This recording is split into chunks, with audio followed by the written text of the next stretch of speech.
Good morning everyone, welcome back online LMIC classes.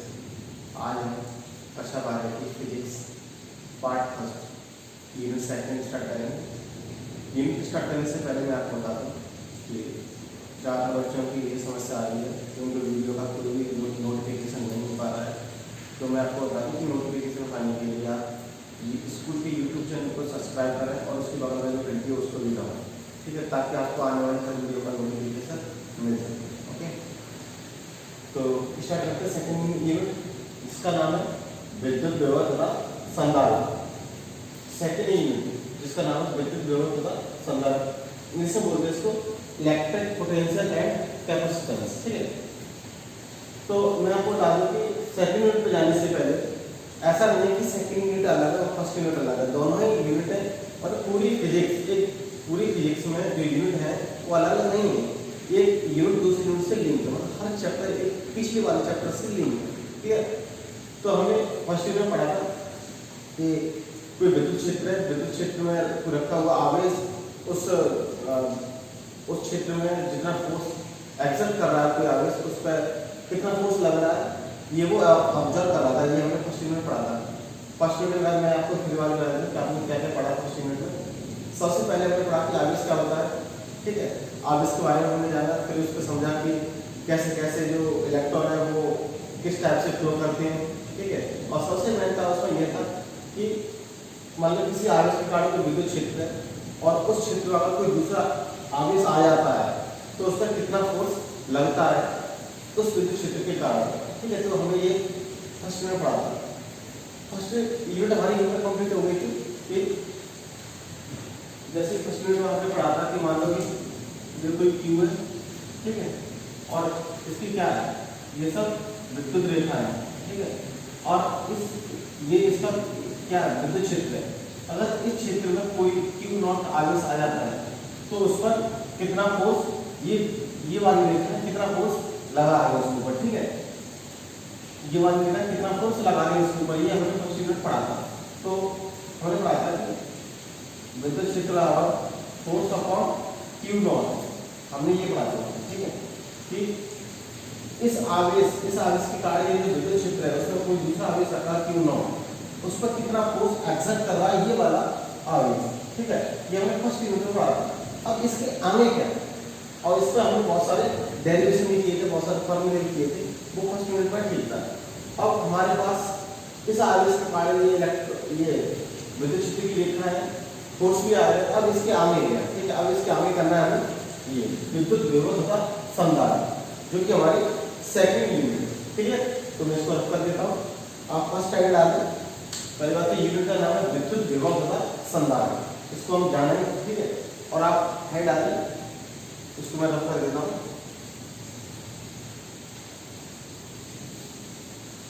चलिए मैं इसको रखता हूँ, आप हेड डालेगा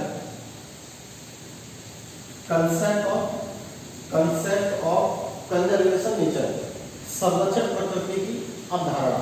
संरक्षण क्या है कि देखिए, जैसे कि आपने सुना होगा कि मतलब आपने बुक्स के अंदर पढ़ा होगा कि ऊर्जा को ना तो उत्पन्न किया जा सकता है, ना ही उसे खत्म किया जा सकता है, सिर्फ एक फॉर्म से दूसरी फॉर्म में चेंज किया जा सकता है। ठीक है, तो ये क्या, इस संरक्षण का नियम है, मतलब इसको ना तो क्रिएट किया जाए ना इसे डिस्ट्रॉय किया जाए, सिर्फ एक फॉर्म से दूसरी फॉर्म में से चेंज किया जाए। ये क्या है, ये कंजर्वेशन का नेचर है। ठीक है, वही कंजर्वेशन हम यहाँ पर विद्युत विभव में देखेंगे। ठीक है, देखिए कैसे, हमने फर्स्ट यूनिट पढ़ा था कि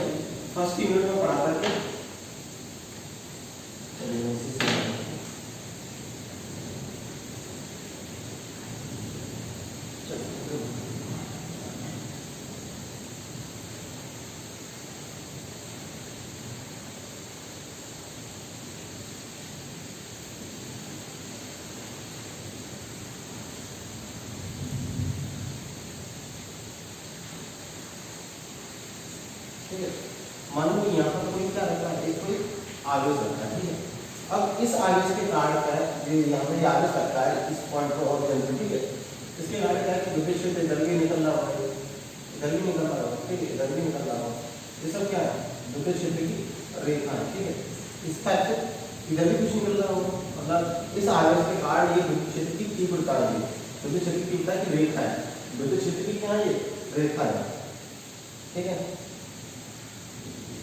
तो इसको मैंने इस तरह से ड्रॉ कर लिया, ठीक है। यहाँ से ऑर्गन से हो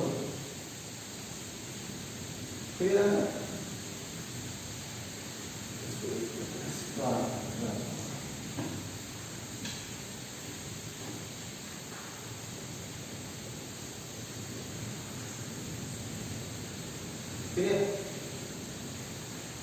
इस आवेश के कारण ये सब क्या विद्युत क्षेत्र की रेखा है, ठीक है। अब ये रेखा जल्दी निकलती है, ठीक है। अब आप देखोगे कि यहाँ पर कोई एक आवेश रखा है, ठीक है, जो क्या एक Q डॉट दिखाई दे रहा है, Q नॉट, ये मार्कर दिखाई दे रहा है, इस मार्कर से दिखाई दे रहा है आपको।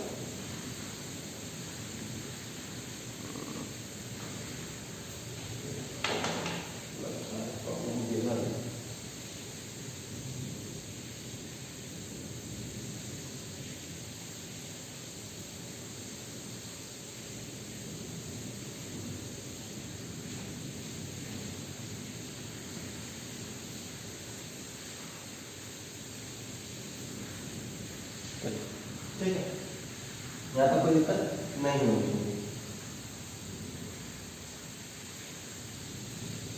अब मान लो कि ये कोई Q नॉट रखा है, ठीक है, Q नॉट और सपोज करो कि यहाँ पर क्या है A, यहाँ पर B, यहाँ पर C और यहाँ पर D। अब देखिए इस आवेश के कारण ये सब क्या विद्युत क्षेत्र की रेखा है। अब इसी विद्युत क्षेत्र में क्या रखा है Q नॉट रखा है, जिसकी वैल्यू कितनी है 1 है, कितनी 1 है, ठीक है, इसकी वैल्यू 1 है। अगर मैं देखूं अगर ये पॉजिटिव है, ठीक है, और इसकी विद्युत क्षेत्र की रेखा है वो क्या है इधर इस डायरेक्शन में जा रहा है, तो क्या करेंगे इस वाले Q नॉट को इधर पुश करेंगे, जैसे आते भाग को धकेलेंगे क्योंकि पॉजिटिव है और रेखा भी इधर की तरफ जा रही है। तो हमें क्या करना है, ये वाला चार्ज अपनी जगह पे तो रहेगा नहीं है भाई, बात बताओ, ये जो आवेश है ये वाला, ये क्या कर रहा है, ये विद्युत क्षेत्र की रेखा उत्पन्न कर रहा है, ठीक है, ऐसे ऐसे करके ये फोर्स लगा रहा है इसी अपने इसके रीजन में, विद्युत क्षेत्र में फोर्स लगा रहा है, उस रीजन में कोई Q नॉट चार्ज आ रहा है जिसकी वैल्यू कितनी है 1 है, ठीक है, Q नॉट की वैल्यू कितनी 1 है। तो जब ये सब फोर्स लगाएगा ये भी पॉजिटिव है तो क्या करेगा ये दूर जाएगा, ठीक है। तो आप इस पॉइंट पर तो रहेगा नहीं, सपोज करेंगे कि हमने इसको यहाँ पर रख दिया, मतलब इसको यहाँ पर पहुंचाना है, तो देखो कैसे पहुंचाएंगे। आपके पास दो ऑप्शन है, कैसे, एक तो ये सीधे तरीके से पहुंच जाए ऐसे करेंगे, ठीक है, एक तो ये कैसे पहुंच जाए सीधे यहाँ पर।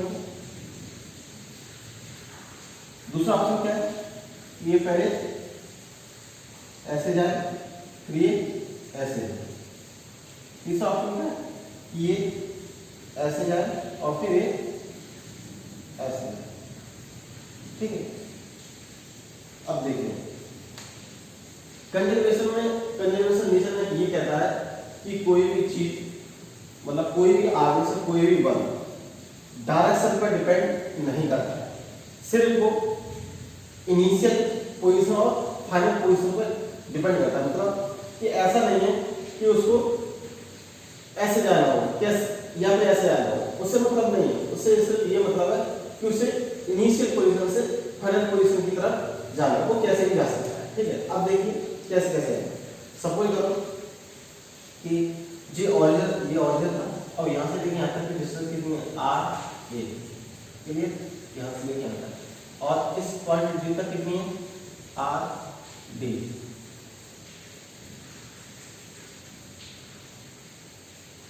ठीक है। अब ये R B और ये R C, यहाँ तक क्लियर होगा तो कोई दिक्कत नहीं है, ठीक है। मैं देख लेता हूँ आपको दिखाई दे रहा है कि नहीं दे रहा, ठीक। चलिए अब हमने पढ़ा था पिछली यूनिट में, क्या पढ़ा था हमने कि विद्युत क्षेत्र यानी कि E बराबर F upon Q not, Q not. ठीक है, अब F बराबर क्या हो जाएगा, E इंटू क्यू नॉट, और क्यू नॉट की वैल्यू कितनी है 1, यानी कि अब मैं यहाँ पे ऐसे लिख सकता हूँ कि चूंकि क्यू नॉट की वैल्यू क्या 1, तो F बराबर क्या हो जाएगा E। क्लियर है सर, कोई दिक्कत नहीं होनी चाहिए। ठीक है, अब देखिए क्या है, यहाँ से यहाँ तक जो जाएगा, मतलब पहले यहाँ से यहाँ पर था, ए पर था, और ए से उसको सी पर जा रहा है, तो ए से सी तक जाने में कोई ना कोई तो कार्य होगा। ठीक है, उसी कार्य को क्या बोलते हैं, विभव बोलते हैं। ठीक, अब देखिए कार्य कैसे होगा, यहाँ पे डाल दिया work done,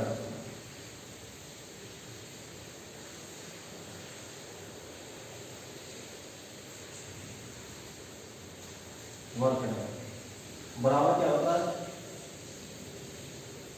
force into distance, force into distance. ठीक है, तो इसको हम वर्क डन को W से लोड कर देते हैं, फोर्स हमारा F होता है और डिस्टेंस हमारा क्या होता है, D होता है। वर्क कैसी क्वांटिटी है, वेक्टर क्वांटिटी है, तो इसलिए हमने यहाँ पर वेक्टर लगाया। क्लियर, तो अब देखो F जो यहाँ से आया, ठीक है, डिस्टेंस क्या है, ये वाला डिस्टेंस चल रहा है। ठीक है, ऐसे करके चल रहा है, ये ऐसे फिर ऐसे। ठीक है, तो ये क्या डिस्टेंस, तो हम इसको ऐसे लिख सकते हैं कि W बराबर F की जगह पर E रखेंगे,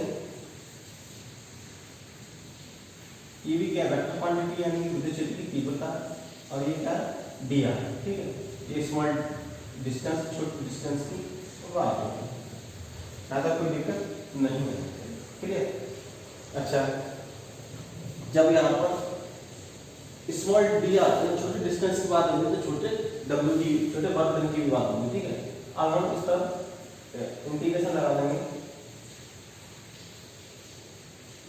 जब छोटे मतलब कम वर्क डन की बात तो dw, अगर हम होल वर्क डन की बात करें तो इंटीग्रेशन। ठीक है, तो ये तो W है, यानी कि वर्क डन,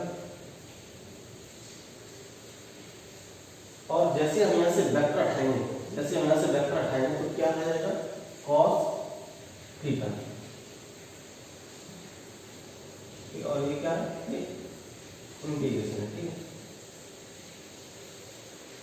तो फाइनली हमारा W बराबर यानी कि वर्क बराबर क्या है, integration E dot R dr into cos theta. अब देखिए कॉस थीटा क्या है, इधर देखिए कि विद्युत क्षेत्र की डायरेक्शन क्या है, ये विद्युत क्षेत्र की डायरेक्शन है। ठीक है, ये और जो परपेंडिकुलर डिस्टेंस होती है जिसको चल रहा है, उस ये जो है E इंटू परपेंडिकुलर डिस्टेंस है। मतलब मान लो, तो हमने उसमें इलेक्ट्रिक फील्ड में देखा था कि सपोज करो कोई एरिया है, कोई विद्युत क्षेत्र का एरिया है, ठीक है, उसकी डायरेक्शन कैसी है, मान लो कि ये बोर्ड है, ठीक है, इसकी डायरेक्शन क्या है, आपकी तरफ, बाहर की तरफ। ठीक है, अगर इसी डायरेक्शन में या तो इधर विद्युत क्षेत्र की रेखा हो, या फिर इसके अपोजिट हो, तो ये हमें क्या मिलेगा, फ्लक्स मिलेगा। हमने ये फर्स्ट में पढ़ा था। सेम उसी प्रकार वो ये कि अगर हमें जो डिस्टेंस, अगर वो विद्युत क्षेत्र की डायरेक्शन के समान है, मतलब कि इस हमें केवल देखो यहाँ पर देगा ABC, हमें हेड डाले, हमें हेड डाले एक त्रिभुज ABC में, त्रिभुज ABC में का क्या आ रहा था, क्या होगा, W बराबर WAV प्लस WBC। देखिए इस वाले त्रिभुज की बात चल रही है, यहाँ से A से लेके इस वाले त्रिभुज की बात चल रही है यहाँ से। ठीक है, ABC त्रिभुज ABC में, मतलब यहाँ से लेके जब वो यहाँ तक जाएगा तो कितना कार्य करेगा। तो मैं बताया कि कार्य को ये एनर्जी की फॉर्म में होता है, और एनर्जी क्या बोलते हैं कि ना तो उससे उसका क्या सकता है, उससे क्रिएट किया कैसे पोजीशन स्विच चल गया दिया, ठीक है। तो आप देखें मैंने आपको बताया था W बराबर क्या है, कार्य बराबर integration E into D R into cos theta, ठीक है। E और डी आर के बीच में जो एंगल है वो या तो 0 डिग्री हो या फिर 180 डिग्री हो, तभी हमें किया गया कार्य मिलेगा। अगर हमें 90 का कार्य मिला, अगर हमें थीटा बराबर 90 मिला तो हमारा कोई कार्य नहीं होगा। तो आप देखेगा इस वाले में देखें, पहले तो ए बी में ए यहाँ से लेके यहाँ तक ए बी में क्या है कार्य, जब पहले आगे से यहाँ पर था, यहाँ से लेकर उसे यहाँ तक ले जाएगा, कितना कार्य करना पड़ेगा। तो डब्ल्यू ए बी, अब डब्ल्यू ए बी कितने निकालेंगे, सेम इसी टाइप से W A B E into D R into cos theta. अब आप देखिए इसकी क्यू की डायरेक्शन ऊपर की ओर है, इसकी डायरेक्शन क्या है, ऊपर की ओर, ठीक है। इसकी डायरेक्शन क्या है, ऊपर की ओर। और जो ये परपेंडिकुलर डिस्टेंस इसकी डायरेक्शन कैसी है, ऐसी। तो इन दोनों के बीच में कितने का एंगल बन रहा है, 90 डिग्री। कितने का बन रहा है, 90 डिग्री का। ये एंगल कितने का बन रहा है, 90 डिग्री। तो अगर हम cos 90 की वैल्यू रखते हैं तो क्या आ जाएगा, ये 0 हो जाएगा। तो ये क्या हो जाएगा, 0। तो डब्ल्यू ए बी बराबर 0, क्लियर। डब्ल्यू ए बी बराबर 0। अब हमें क्या निकालना है, डब्ल्यू बी सी, मतलब यहां से लेकर यहां तक क्या आया है। अब देखिए जो ये फोर्स, ये चार्ज था, ये अब यहाँ पर आ रहा है। अब यहाँ से लेके यहाँ तक आ रहा है, इसकी डायरेक्शन क्या है, ऊपर की ओर। और इस वाले डिस्टेंस की डायरेक्शन क्या है, ऊपर की ओर, क्लियर। यहाँ से तो ये कितना हो जाएगा, जो हम डब्ल्यू बी सी की बात करेंगे तो इंटीग्रेशन ए इंटू डी आर, ठीक है। कहाँ से, बी से सी, ठीक है, बी से सी। और थीटा की वैल्यू कितनी होगी, अब 0, कितनी होगी, 0। तो cos थीटा बराबर cos 0 बराबर 1। तो ये हमारा क्लियर है, यहाँ तक कोई दिक्कत नहीं होनी चाहिए, ओके। इसको देखो, इसको स्टैंड कंट्रोल से, तब तक मैं इसका वो देख देता हूँ।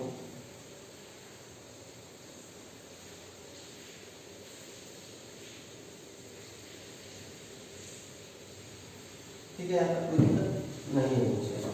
आगे देखिए, ये उतार लिया होगा, ठीक। तो मैं इसको रख कर देता हूँ यहाँ पर।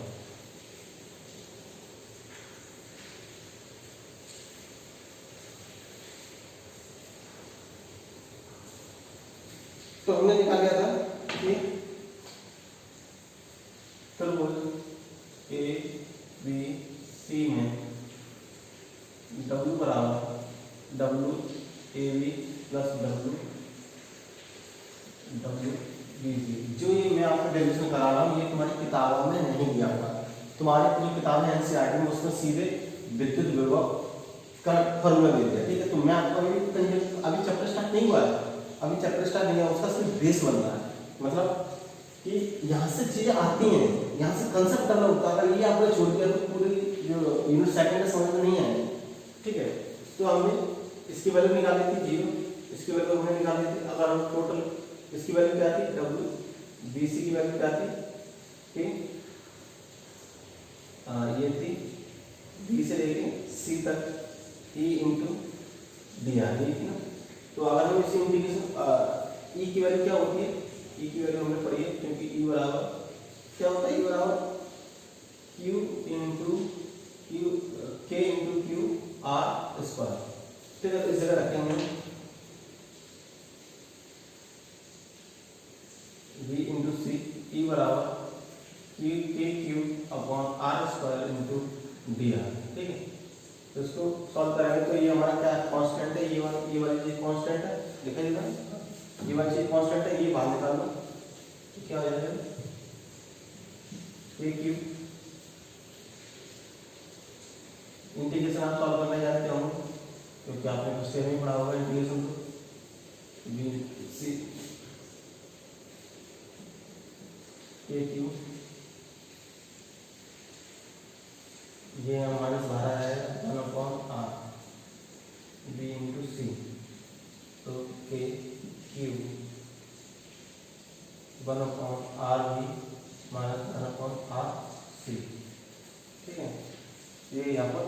दिक्कत नहीं होनी चाहिए।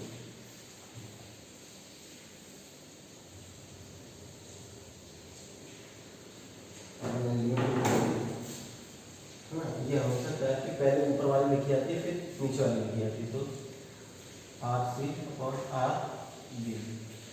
जब इस माइनस का अंतर बराबर रहेंगे तो हमें क्या हो जाएगा, यानी कि डब्ल्यू बी सी बराबर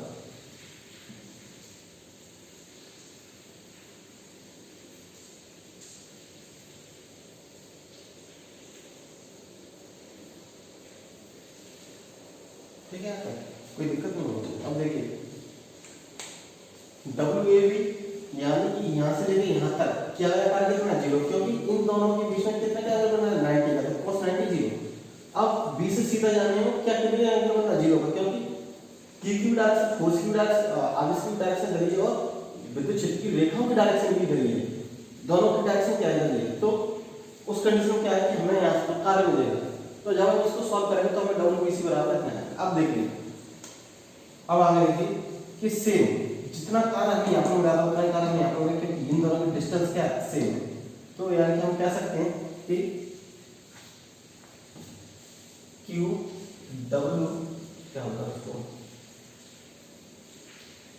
डब्ल्यू बी सी बराबर डब्ल्यू ए डी बराबर के क्यू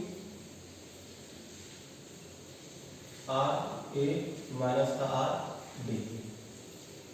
ये हमें किसके बराबर मिलेगा, जब हमें यहाँ से लेके यहाँ पर जाने में हमें डब्ल्यू बी सी मिला था, उसी प्रकार यहाँ से लेके यहाँ पर जाने में हमें डब्ल्यू ए डी मिलेगा। ठीक है, और जिस प्रकार हमें बी ए से बी पर गए थे तो हमें कार्य कितना मिलता 0, क्योंकि दोनों के बीच में क्या था 90। सेम इसी प्रकार इसकी डायरेक्शन अंदर है और इसकी डायरेक्शन अंदर है 90 डिग्री, तो डी से सी तक जाने में क्या मिलेगा 0। यानी कि आप कह सकते हो कि ये किसको फॉलो करता है, कंसेप्ट ऑफ कंजर्वेशन नेचर, संरक्षण की अवधारणा। ठीक है, क्लियर, यहाँ तक कोई दिक्कत नहीं आनी चाहिए। ओके, अब इसका स्नैपशॉट ले लें और देखें।